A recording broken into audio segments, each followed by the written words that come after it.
It was the early hours of November 13, 2022, a cold, quiet night in Moscow, Idaho.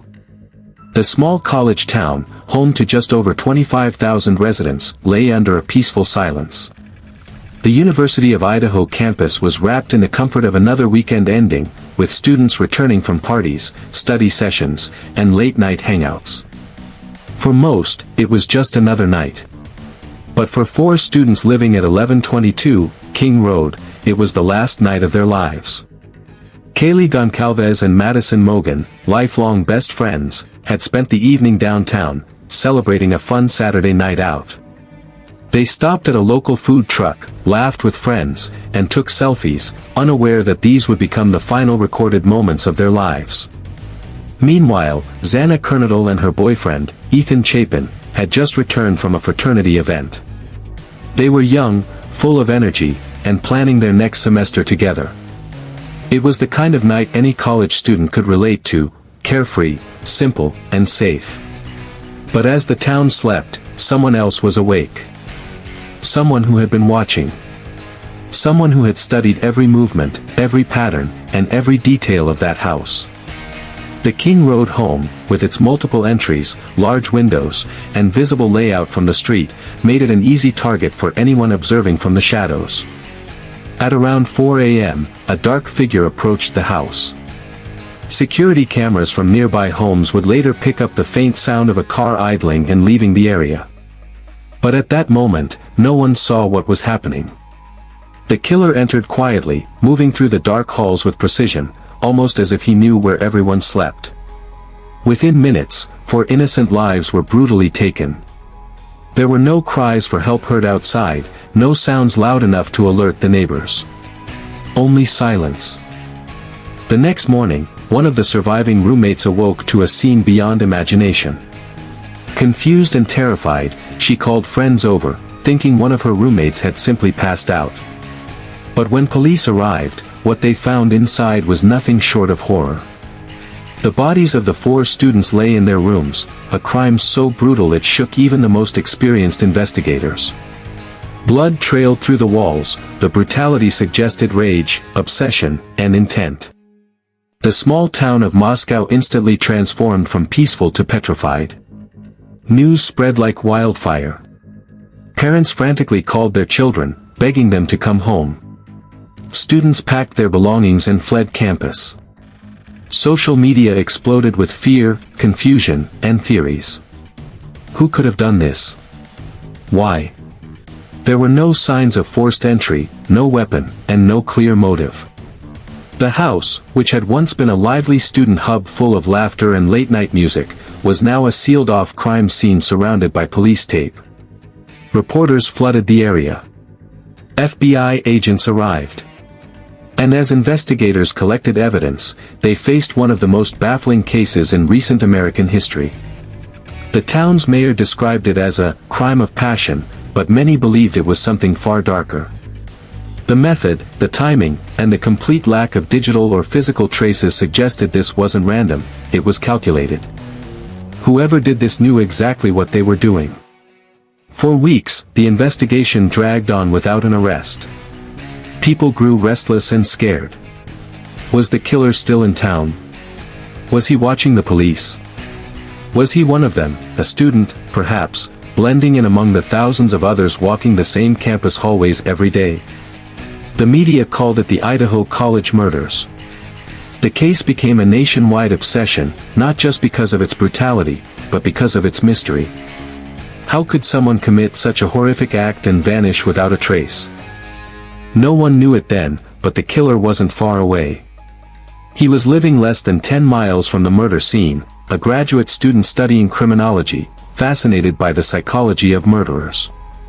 His name was Bryan Kohberger.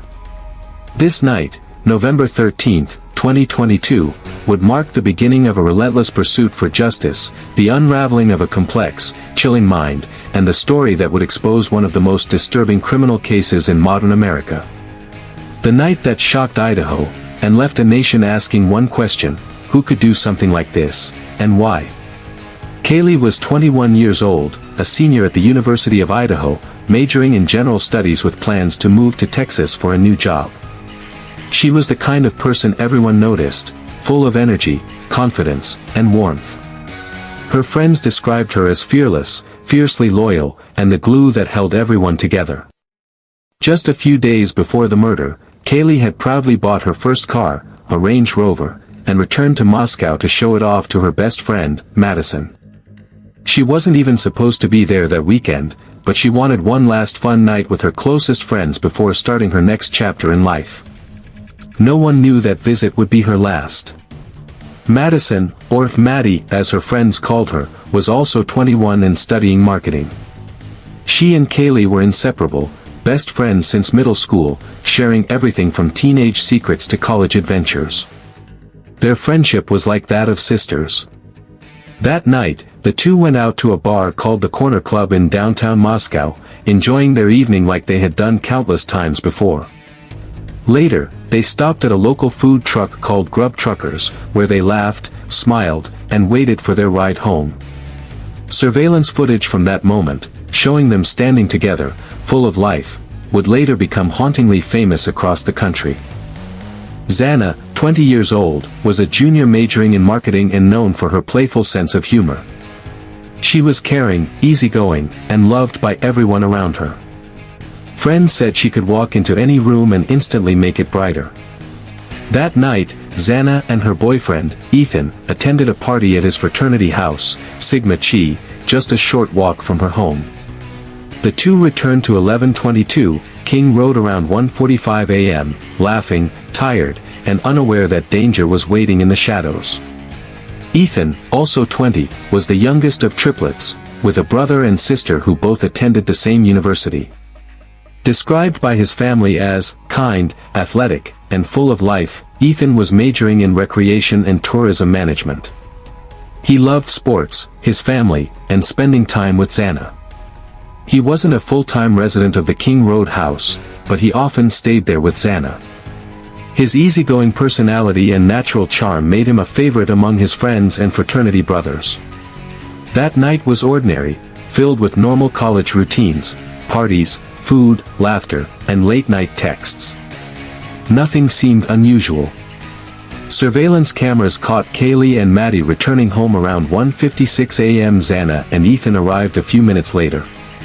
By 2 a.m., the lights were out, and the house grew quiet. But around 4 a.m., that silence was shattered. The killer entered the house, moving with precision. Investigators believe he attacked Madison and Kaylee first, followed by Xana and Ethan. Xana fought back, her wounds showed signs of struggle, suggesting she woke up during the attack. Two other roommates were asleep on the lower floor. They would later tell police they heard strange noises, crying, and even a man's voice saying, "It's okay, I'm going to help you." One roommate opened her door, saw a masked man dressed in black, and froze in terror as he walked past her, out into the night. She locked herself in her room and didn't move until morning. By daylight, the laughter that once filled 1122 King Road was gone forever. For young lives, each with dreams, ambitions, and futures waiting to unfold, ended in one senseless act of violence. Their deaths didn't just devastate their families, they shattered a community and drew the world's eyes to Moscow, Idaho. Behind every headline and theory, behind every courtroom update, are these four faces, the victims whose final moments remind us of what was truly lost that night. Kaylee, Madison, Xana, Ethan. They were more than victims, they were friends, dreamers, and loved ones who never got to see tomorrow. From the outside, Bryan Kohberger looked like an ordinary man. A quiet, intelligent graduate student with a fascination for criminology, someone who appeared deeply interested in understanding the criminal mind. But behind that calm, academic facade was something darker, something chillingly calculated. Bryan was born on November 21, 1994, in Pennsylvania. He grew up in a modest, middle-class family, described by neighbors as polite but distant. From a young age, Bryan was known to be quiet and intensely analytical, often keeping to himself. But as he grew older, those who knew him began noticing a shift, a growing obsession with control, power, and the psychology of crime. In high school, Bryan was bullied for his weight and awkward demeanor. Friends later said he became obsessed with fitness and discipline, losing more than 100 pounds in a short span of time. But along with his physical transformation came a new personality, cold, detached, and intimidating. Some classmates claimed he began talking down to others, analyzing their behavior as if studying them. After high school, Bryan attended community college before earning a degree in psychology from DeSales University in Pennsylvania. But what stands out most from this period isn't his grades, it's his interest. At DeSales, he studied under a professor who specialized in serial killers. He even conducted research about criminal emotions and decision-making, posting surveys online asking ex-convicts to describe their feelings while committing a crime. Questions like, "What were you thinking and feeling before, during, and after your crime? How did you plan and prepare? How did you leave the scene?" At the time, it seemed like academic curiosity. But in hindsight, it looks like something much more disturbing, as if he wasn't just studying criminals, but trying to become one. In 2022, Bryan moved across the country to Washington State University, just 10 miles from the University of Idaho. He enrolled in a Ph.D. program in criminology and criminal justice. Professors described him as intelligent, focused, and extremely interested in forensic science. He was quiet in class but highly opinionated when it came to discussions about crime and killers. Some of his classmates later recalled that Bryan often dominated conversations, especially when talking about how criminals think and how police handle evidence. One student even said, it was like he thought he could outsmart everyone, including the cops. At the same time, Bryan worked as a teaching assistant. But students began complaining about his behavior. He was condescending, harsh in grading, and seemed to enjoy asserting authority over others. He was later called into meetings about his conduct, meetings that revealed he was becoming more irritable, more isolated, and more unpredictable. And while he played the role of an academic, Bryan's private life was strange. He lived alone in an apartment near campus. He drove a white Hyundai Elantra, a car that would later become one of the most crucial pieces of evidence in the Idaho Murders case. Neighbors described him as quiet, but with piercing eyes that made people uncomfortable. He was often seen cleaning his car obsessively, every inch of it, day after day. What no one knew at the time was that while Bryan was studying criminal behavior in classrooms, he was allegedly planning a real-life experiment of his own, an experiment in murder. Authorities later discovered that his phone had been near the victim's house at least 12 times before the killings. 12 times, as if he was surveilling them, studying their routines, learning the structure of the house, and preparing for the night of November 13th. He seemed to live two lives. One as a scholar passionate about understanding crime. The other, a man allegedly capable of committing one of the most brutal murders in recent American history. The irony was chilling, a criminology student who may have tried to commit the perfect crime. He knew about DNA, cell tower tracking, and behavioral profiling. He understood how investigators think and how killers are caught. But in the end, that same knowledge would lead to his downfall. Bryan Kohberger wasn't just fascinated by crime, he became the very thing he claimed to study. A killer with a perfect cover. The murders at 1122 King Road left Moscow, Idaho, in shock. But for investigators, the horror was just the beginning of one of the most complex and closely watched cases in modern history. The crime scene was chaotic, the killer had left almost no traces, and the small-town police department suddenly faced a national spotlight that demanded answers. From day one, the investigation became a race against time. The Moscow Police Department, the Idaho State Police, and the FBI joined forces, forming a massive task force dedicated to finding whoever committed this crime. But with limited evidence and thousands of tips pouring in, it wasn't easy to separate facts from speculation. Inside the King Road house, investigators found what they called the most gruesome scene imaginable.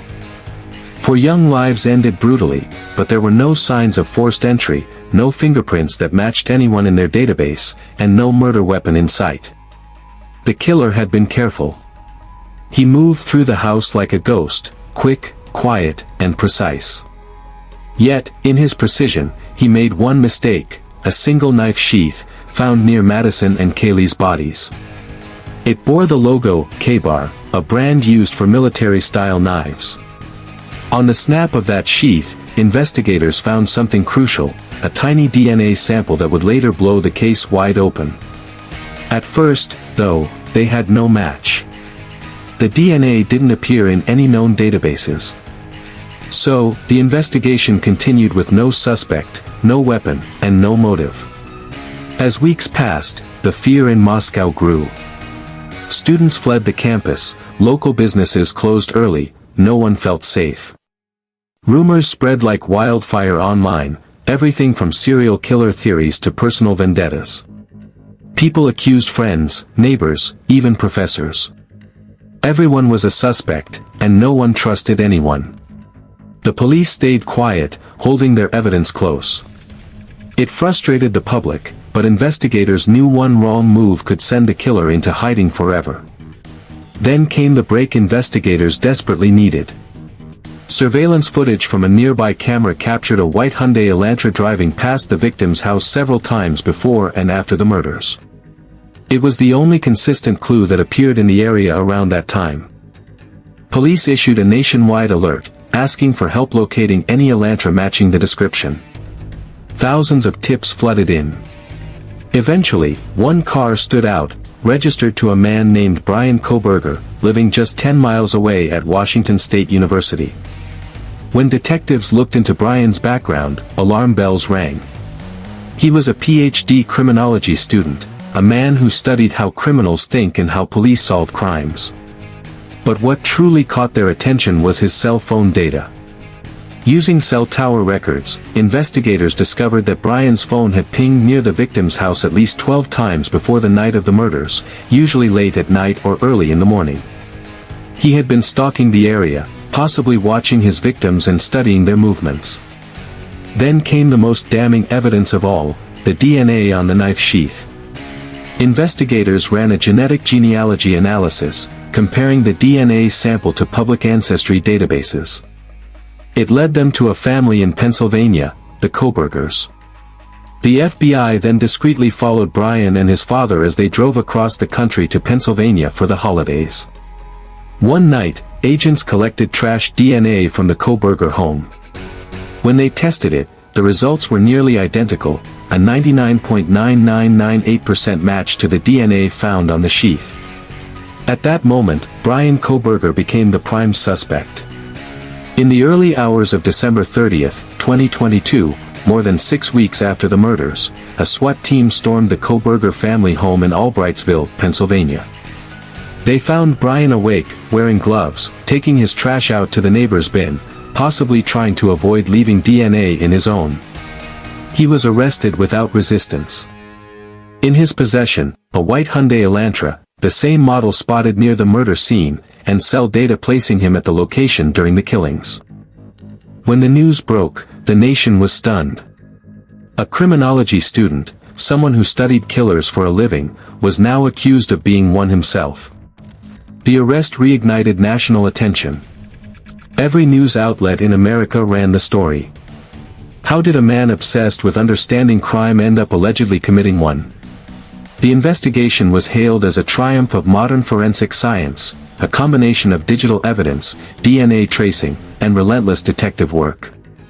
But for the families of the victims, it was only the beginning of another long journey, the search for justice. Behind the cold, calculated precision of the killer was a man who thought he could outsmart the system. But the same tools he studied, DNA, cell records, behavioral profiling, were the very things that exposed him. Bryan Kohberger had spent years learning how to catch criminals. In the end, that knowledge caught him. It was the early morning of December 30, 2022, when silence once again broke, this time, not in Idaho, but over 2,000 miles away in Albrightsville, Pennsylvania. The quiet neighborhood was asleep when a team of FBI agents, state police, and SWAT officers surrounded a modest home tucked away in the Pocono Mountains. Inside that home lived the Kohberger family, Bryan, his father, and mother, all unaware that the house had been under surveillance for days. Investigators had tracked every move Bryan made since leaving Washington State University for winter break. They knew his car, his routines, and even where he bought groceries. At 1:30 a.m., the door burst open. Flashlights swept the rooms. Officers moved in fast and quietly. Bryan Kohberger, the man accused of one of the most horrific crimes in modern American history, was found awake in the kitchen. Reports later revealed that he was wearing latex gloves, carefully separating trash into Ziploc bags, possibly trying to avoid leaving DNA behind. When the officers took him into custody, Bryan didn't fight back. He didn't scream or ask why. He simply said one chilling line, "Did anyone else get arrested?" That question sent shivers down investigators' spines. When news of the arrest hit the headlines, it spread like wildfire. Across America, people were stunned. The suspect wasn't a drifter, criminal, or fugitive. He was a 28-year-old Ph.D. student in criminology, someone who studied the psychology of murderers. He had sat in classrooms discussing criminal profiling, forensic analysis, and behavioral patterns. The idea that a man so deeply involved in understanding crime could be capable of committing one this brutal made the story even more disturbing. Reporters flooded his university, interviewing classmates and professors. Many described Bryan as quiet but intense, a man who looked through you rather than at you. Some said he had a superiority complex, believing he was smarter than everyone else. His classmates recalled how he would debate professors on criminal behavior and argue over police tactics, claiming investigators often missed the small details. Ironically, those small details, the DNA on a knife sheath, his cell phone data, and his white Hyundai Elantra, would become the very things that exposed him. After the arrest, police began piecing together Bryan's movements. They learned that just hours after the murders, his car was seen leaving the area at high speed, traveling back toward Pullman, Washington. His phone, which had been turned off during the murders, mysteriously reconnected to the network shortly after, a move investigators described as classic suspect behavior. Later, they found a DNA match between Bryan's father's sample from the trash and the DNA found on the knife sheath. Combined with surveillance footage and cell data, the evidence created a nearly airtight timeline linking Bryan to the crime. Inside his apartment, investigators found multiple items of interest: latex gloves, hair samples, and a small vacuum cleaner that appeared to have been used to clean his car. They also seized his computer and hard drives, searching for clues that might reveal his mindset before the murders. The arrest didn't just shock Moscow, it rocked the entire nation. The story dominated news cycles, podcasts, and social media. People wanted to understand, why would a man with a promising academic future destroy everything? What drove him to do this? The families of the victims expressed a bittersweet sense of relief. There was hope that justice was finally on its way, but also unbearable grief, knowing nothing could bring their children back. At candlelight vigils, the faces of Kaylee, Madison, Xana, and Ethan shone on posters and walls across the campus. Their classmates gathered in silence, holding hands, as the snow fell over Moscow. The town that once knew peace was now forever changed. As Bryan awaited extradition back to Idaho, investigators kept digging. His behavior in custody was eerily calm, no emotion, no remorse. When asked about the charges, he reportedly said nothing. His public defender later described him as shocked by the allegations, yet officers noticed he didn't seem surprised. When Bryan finally arrived in Idaho, escorted by heavily armed deputies, hundreds gathered outside the courthouse to watch. The cameras flashed as he stepped out in handcuffs, wearing an orange prison jumpsuit. The man who once analyzed killers was now the one standing trial for murder. The arrest of Bryan Kohberger symbolized a dark twist of fate, a criminology student who allegedly tried to commit the perfect crime, only to be caught by the very techniques he studied. He believed his intelligence could keep him one step ahead of investigators. But instead, it was his arrogance that led them straight to him. And as the world watched him being led away in chains, one chilling truth settled in: Bryan Kohberger had not just hidden behind the mask of a scholar, he had used his knowledge of crime to allegedly become one. The man who thought he could outthink the system was now trapped inside it. The man who studied killers was accused of becoming one. With Bryan Kohberger now in custody, the focus shifted from investigation to justice, but the story was far from over. The case had captivated the nation, not just because of its brutality, but because of the mystery that still lingered. Why did this happen? How could someone so seemingly ordinary commit such horrors? Bryan Kohberger was formally charged with 4 counts of first-degree murder, burglary, and felony theft. His arrest and extradition to Idaho drew unprecedented media attention. Courtrooms were filled with journalists, cameras, and spectators eager to witness the proceedings. The prosecution presented a detailed timeline of events: cell phone pings placing Bryan near the crime scene, DNA evidence from the knife sheath, and surveillance footage of his car near the victim's house. Investigators described his meticulous planning, from selecting the house to studying the victim's routines, as the hallmark of a calculated, premeditated act. Bryan's defense team argued that while the evidence appeared damning, there was no direct proof linking him to the murders in terms of eyewitness testimony. They focused on challenging the DNA evidence and cell phone data, suggesting potential contamination or misinterpretation. Meanwhile, the public speculated wildly. Was Bryan acting alone, or was there an accomplice? Some theorized that he might have been inspired by other violent crimes, drawing on his criminology studies to emulate what he learned.